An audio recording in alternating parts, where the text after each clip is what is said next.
کمیته اندازی نزد حکومت جمهوری تاجیکستان خبر جاری شدن اندازی نو برای تلفن‌های موبیلی را رد کرد. طوری که از کمیته مذکور خبر دادند، روزهای اخیر از جانب شهروندان در شبکه‌های اجتماعی نوارهای پهن گرده ایستاده است که گویا برای تلفن‌های موبیلی اندازی نو جاری شده است. همزمان با همین مضمون به کمیته اندازی نزد حکومت جمهوری تاجیکستان از جانب شهروندان مراجعت‌های خطی و زنگ‌های تلفنی زیاد وارد شده ایستاده است.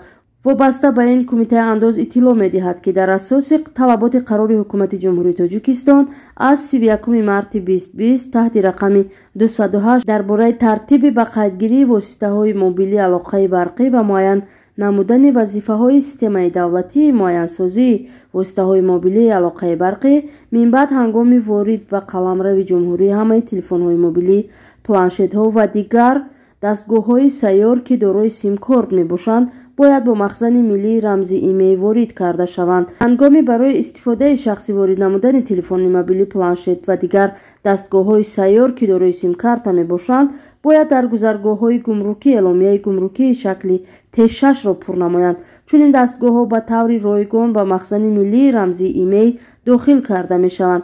در صورت رعایت نگردیدن یا پر نکردن اعلامیه گمرکی شکل T6 عهده‌داری پرداخت گمرکی به میان می آید. با تاکید کمیته انداز SMS پیام‌هایی که امروزها به تلفن موبیلی شهروندان وارد شده ایستاده است، انداز نو نبوده آن همچون پرداخت گمرکی هنگام وارد مال‌ها به قلمرو جمهوری وارد شوند طبق طلبات کودکس گمرک جمهوری تاجیکستان به حساب می رود.